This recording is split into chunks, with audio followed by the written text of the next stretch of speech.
Get ready to unlock your new phone and connect to Cricket Wireless, all thanks to a quick trip to Walmart. First things first, you've got your Cricket Wireless SIM card kit right here. Fresh from Walmart inside this little box is everything you need to get your phone up and running. Carefully open your kit, you'll find your Cricket Wireless SIM card now. Let's get this into your new phone power off your device first for a smooth transition.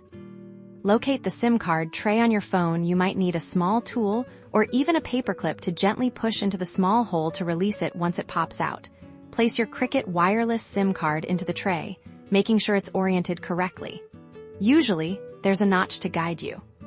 Slide the tray back into your phone firmly until it clicks into place, then power your phone back on.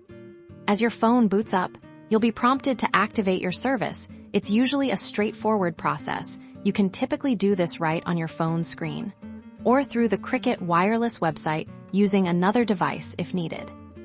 Now, let's talk plans. Cricket offers a range of options to fit your needs and budget. Take a look at the available plans and choose the one that best suits your data usage and talk time. No complex contracts here, just simple choices.